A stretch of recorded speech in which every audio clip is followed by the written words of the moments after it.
Pour la partie française de la présentation, nous allons commencer par le public visé.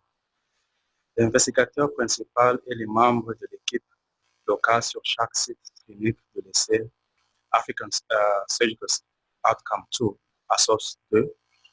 À la fin de cette présentation, les enquêteurs doivent comprendre 1. Le contexte et l'importance de l'essai ASOS 2. Comment identifier les patients à haut risque à l'aide du calculateur du risque chirurgical ASOS. Quelles sont les interventions suggérées pour augmenter la surveillance post-opératoire et comment se déroulera l'essai. L'étude ASOS, African Surgical Outcome Study, était une étude de cohorte observationnelle prospective portant sur 11 422 patients dans 246 hôpitaux et 25 pays africains. Environ un patient sur 20, ou 5%, a présenté des complications graves ou le décès. Et environ un patient sur 5, environ 20%, a présenté une complication post-opératoire similaire à la moyenne mondiale. Mais le taux de mortalité en Afrique après la chirurgie est de 2,1%. Et 95% des décès sont survenus après l'opération. La plupart des décès étaient dus à une détérioration clinique non reconnue et à un échec de sauvetage après des complications. À noter que malgré les taux de complications similaires à la moyenne mondiale, les patients africains opérés avaient 2 fois plus de risques de mourir après la chirurgie. Les complications les plus courantes dans ASOS étaient arrêt cardiaque, infection du site opératoire, infection sanguine, pneumonie, lésion rénale aiguë, insuffisance rénale aiguë, saignement post-opératoire. Une identification précoce de ces complications peut réduire la mortalité. Comme vous allez voir dans les figures ici, qu'un patient sur 5 a présenté des complications et un patient sur 10 est mort.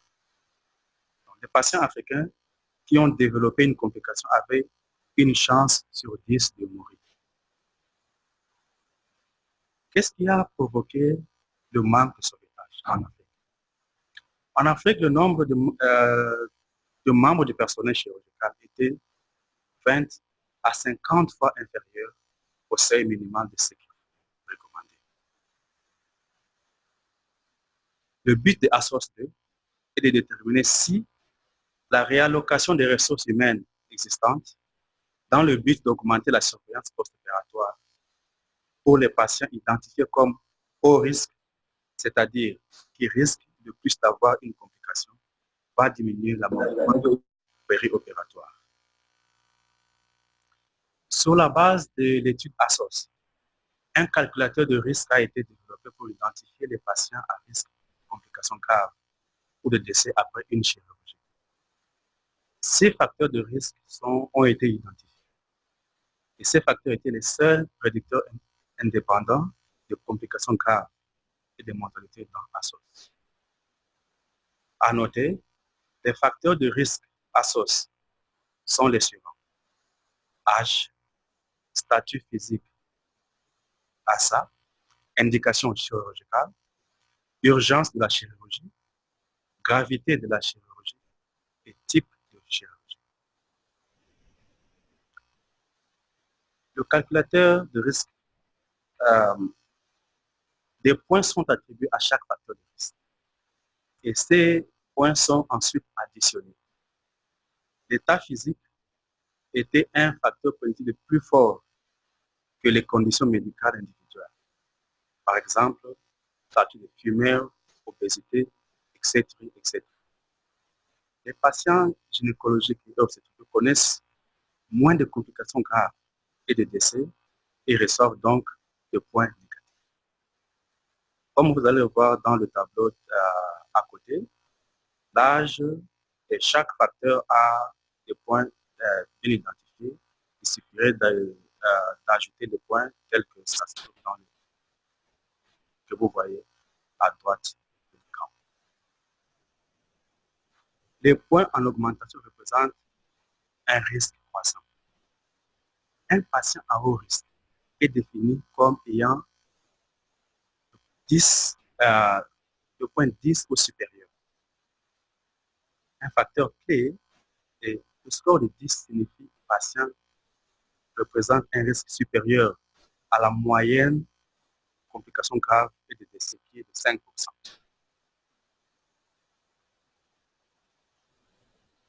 La mortalité chirurgicale en Afrique peut être réduite en enlevant les ressources existantes aux patients les plus exposés, comme indiqué par le calculateur de risque chirurgical associé.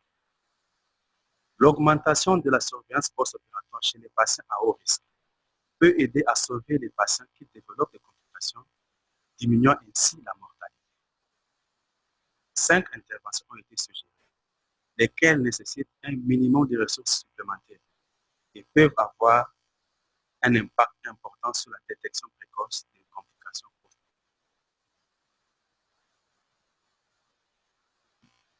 À source d'un essai randomisé par cas, les hôpitaux de toute l'Afrique seront randomisés en 2 groupes. Le bras contrôle, où les patients seront sujets aux soins standards, et le bras intervention. Tous les patients adultes en chirurgie subiront une stratification de risque à l'aide du calculateur de risque chirurgical associé.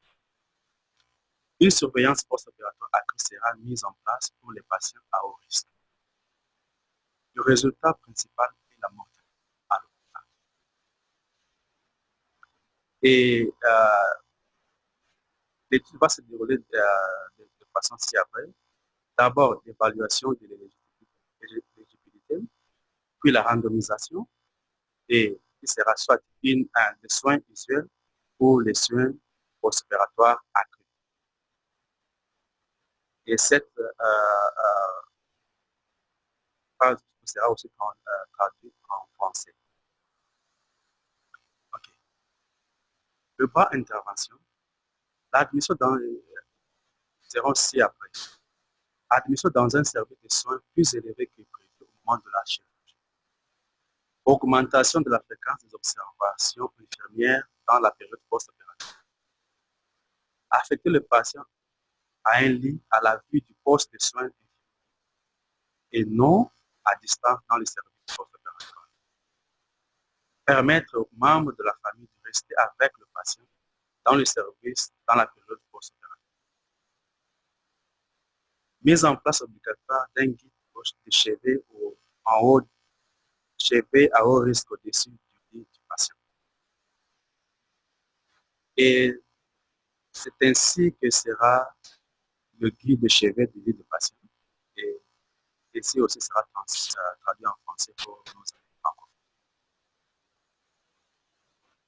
Chaque membre de l'équipe locale devra déterminer comment effectuer ces interventions pour chaque patient à haut risque de son établissement. Idéalement, plusieurs interventions, voire toutes, sont mises en œuvre pour un patient à risque.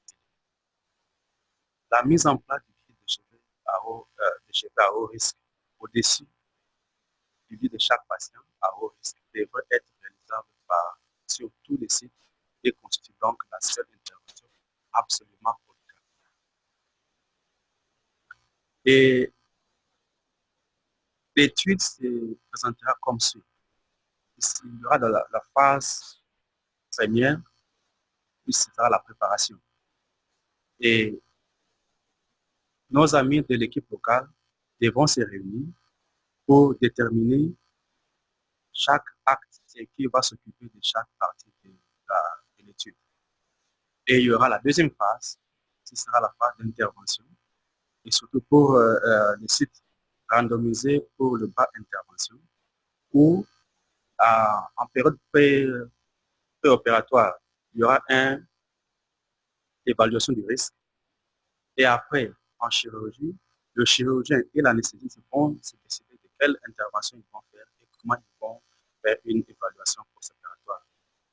Et en post-opératoire, il y aura collecte de données et mettre le patient suivant le pas et l'intervention qui a été. Et phase 3 sera la collecte des données où chaque équipe va collecter les données et télécharger sur le, le site tel qu'il est prévu. Donc, la phase préparatoire, le chef de site suit une formation, initiation au site. Les responsables du site obtiendront l'approbation éthique des institutions et des gouvernements. Les responsables du site identifient une équipe locale, au moins de 2 personnes, une euh, en salle d'op et l'autre dans le service de chirurgie. Mais idéalement, davantage de personnes qui mettront en œuvre l'essai sur le site. Pour considérer les membres de l'équipe de la chirurgie, de l'anesthésie, des soins infirmiers et la gestion. Une équipe locale forte sera essentielle au succès de l'essai car elle sera responsable de la mise en œuvre quotidienne des composants de l'essai. Les responsables expliqueront l'essai à l'équipe locale à l'aide du matériel pédagogique. L'équipe locale diffusera les informations aux agents de santé lors des réunions. Phase 1, la préparation. L'équipe locale se réunira et décidera qui suivra les patients et enregistrera les résultats. Les affiches informant les patients que l'hôpital est inscrit à l'essai seront placées autour des zones de soins des patients. Pour ce qui est de l'intervention, tous les patients âgés de 18 ans ou plus qui subissent une intervention chirurgicale et passent une nuit à l'hôpital sur le site pour l'essai. Les données du patient seront enregistrées sur une formulaire de dossier par le fournisseur de l'anesthésie ou son représentant. Et tel sera le formulaire tel que ça va être rempli. Et nos amis francophones n'ont pas assez commenté. Nous allons traduire ça en français avant que nous puissions commencer.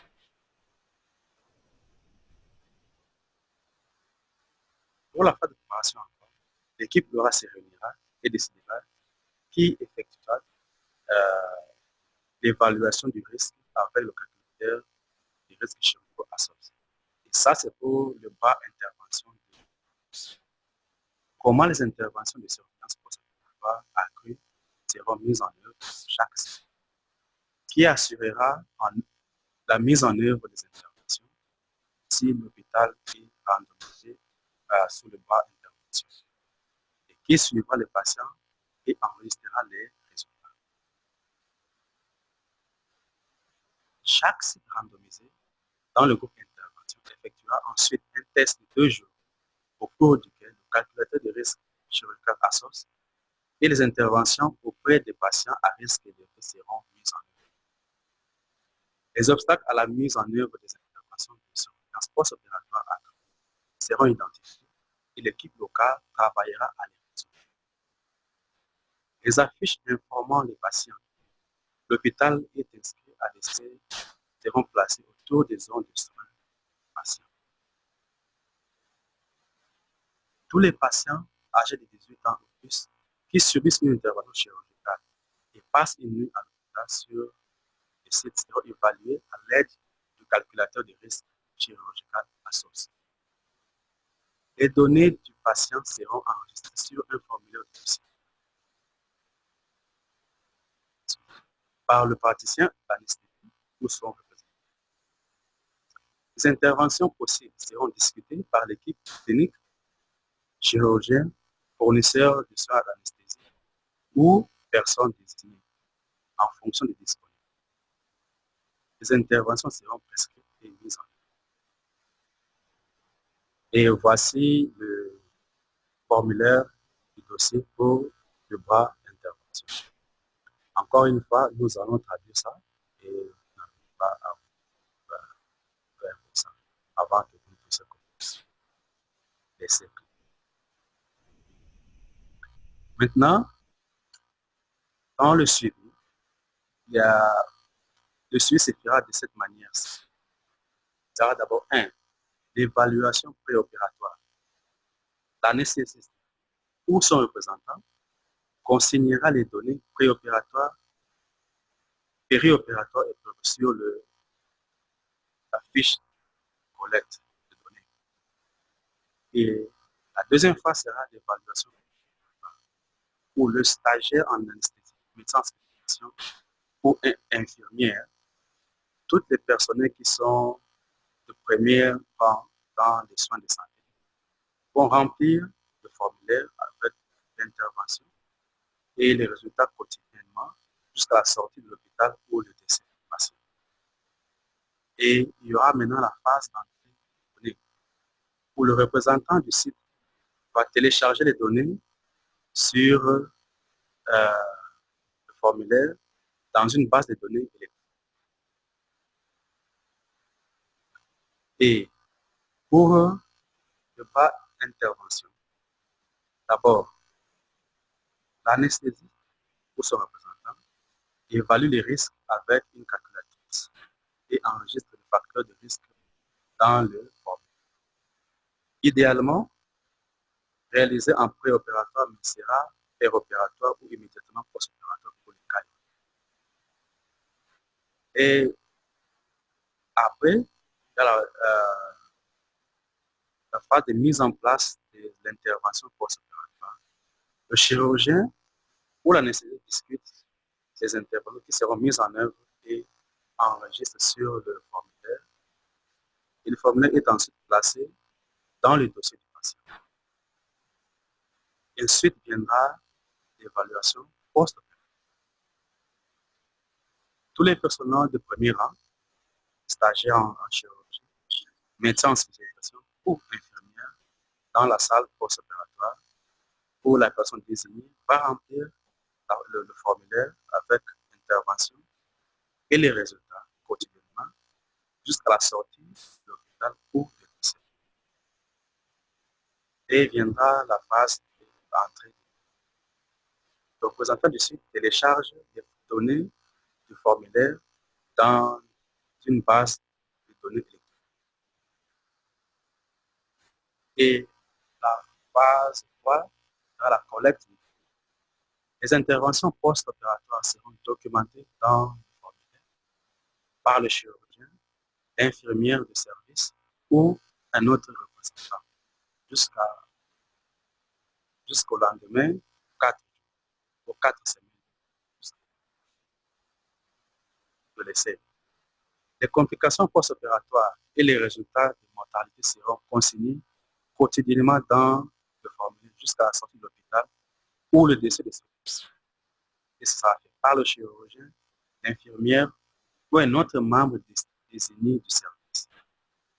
La période de décès se termine sur un site, soit à la fin de la semaine où le site dépassé 100 patients inscrits, ou après 4 semaines si le site n'a pas atteint les 100 patients inscrits.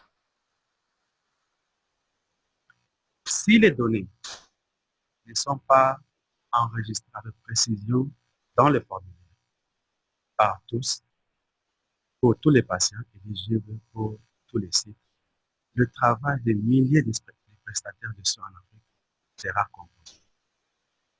Il est donc essentiel que toutes les personnes impliquées comprennent l'importance d'une documentation précise. Nous voulons vraiment insister sur ça, car tout donné qui n'est pas entré va vraiment compromettre l'effort que tout le monde est en train de fournir pour avoir ces données-là. Encore sur la phase de collecte de données, les informations sur le fiche seront ensuite entrées dans le système en ligne par une personne désignée par l'équipe. Chaque patient recevra un code numérique unique qui constituera la seule donnée identifiable sur le formulaire électronique et qui sera introuvable pour le patient sans l'équipe locale. Les données seront ensuite rendues anonymes sur leur hôpital d'origine et évaluées à l'échelle. Les résultats seront publiés sous le label investigateur délaissé à Sos. Merci beaucoup. Et s'il y a des questions, on est prêt pour